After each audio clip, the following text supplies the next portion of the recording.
Sika di luar.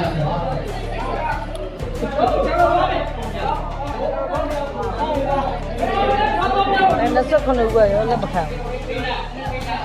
Oleh tadi lagi lebih kan?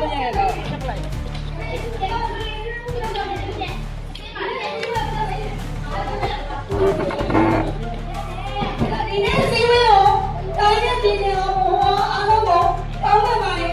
Tahu sih ya, memang bukan ini sih lo, siapa yang mana? Dia kan juga sisi aye, mungkin warau kayak ini lo, coba lo salah saya pakai lo, saya tahu sih dia mana, siapa yang mana? Zulu dah dia mau. Siapa ni? Kamu tahu, aku tahu lagi ni, dia sih lo betul sih lo.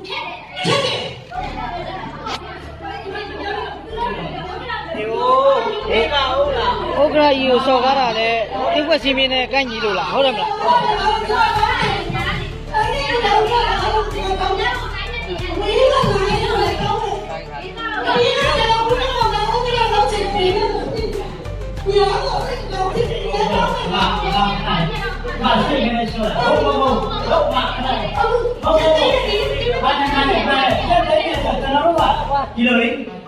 Di sini itu banyak cipu ya, kita ada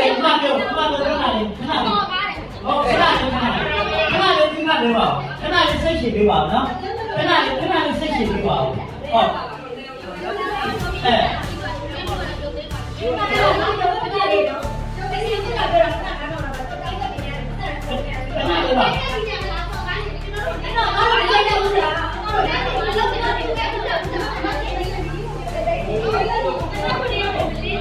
dua.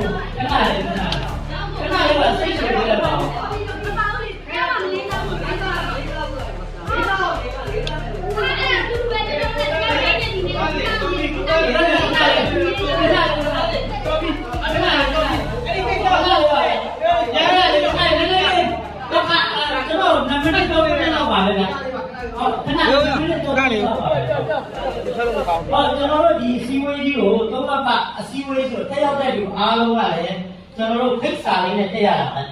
ဖိတ်ပြန်လာတယ်ဘုမောင်သားကိုယ်တိုင်ကျွန်တော်တို့စာနဲ့လက်မှတ်ထိုးပြီးဖိတ်ထားတာဖြစ်ပါတယ်နောက်ပြီးတော့ဒီကိုဖိတ်တဲ့ဟာလည်းကျွန်တော်တယ်လီဖုန်းနဲ့ဖိတ်တာလည်းမဟုတ်ဘူးအလားမပြေးတာနဲ့ဒါတက်ပါဘူးလို့ပြောထားတယ်မဟုတ်ပါဘူးနောက်တစ်ချက်ကျွန်တော်တို့ရဲ့အခုလုပ်နေတဲ့ပုံစံကကျွန်တော်တို့သွားမဲ့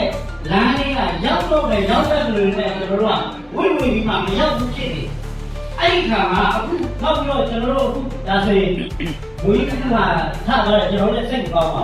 အခုအမအပင်ဝိချုပ်တော့ကျွန်တော်တို့ဖြတ်သိမ်းအောင်တင်ရတယ်ကျွန်တော်တို့စိတ်ကောင်းပါဘာဖြစ်လဲဆိုတော့အားလုံးကကျွန်တော်တို့လည်းတွဲပြီးလုပ်ခဲ့ကြတာဖြစ်ပါတယ်နောက်တစ်ချက်ကတော့ဒါလေးကိုအားနာတော့အဖြစ်အခုထိုင်နေတဲ့လူနဲ့ထားနေတဲ့လူနဲ့ကျွန်တော်တို့ကြည့်မယ်ဆိုလို့ရှိရင်ထိုင်နေတဲ့လူတွေကဒီအစည်းအဝေးလေးကိုအောင်မြင်နေတဲ့ပြီးတာကိုလူချင်းကြမယ်လို့ကျွန်တော်ပြောပါတယ်လူချင်းကြလို့လည်းထိုင်ကြတာပဲဖြစ်ပါတယ်နောက်ကျွန်တော်တို့ကလည်း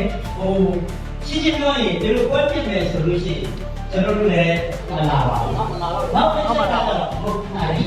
နောက်တစ်ချက်ကဒီအစည်းအဝေးမှာထိုင်အောင်ခဏနောက်တစ်ချက်ကကျွန်တော်ဒီအစည်းအဝေးမှာတကယ်အရေးကြီးတဲ့ပုံပုံများမတက်ကြပါဘူး။ဘာလို့မတက်ကြတယ်လဲဆိုတော့ဒီလိုဖြစ်နေဆိုတာကျုပ်ကြည့်နေတာပါပဲ။ကျွန်တော်သုံးသပ်ချက်ကျွန်တော်တို့ဘာလို့တက်တယ်လဲ။ဒီလိုဖြစ်လာလို့ရှိရင်ဝိုင်းဝန်းထိတိတ်ပြီးမှကျွန်တော်တို့အင်ချာမီအတင်းကြီးဟာသူများလေးကားတော့အတင်းသူများ respect ပြီးတော့အတင်းကြီးဖြစ်အောင်ဆိုပြီးမှဝိုင်းဝန်းဆွေးနွေးကြမယ်ဆိုပြီးမှလာကျွန်တော်လေးလည်းမှအញ្ញမ်းခက်ပါတယ်။ကျွန်တော်အတန်းကိုရန်ကုန်ပြည်နာလည်းမှမရပါဘူး။ကျွန်တော်ဒုက္ခခံမှရန်ကုန်ကနေမန္တလေး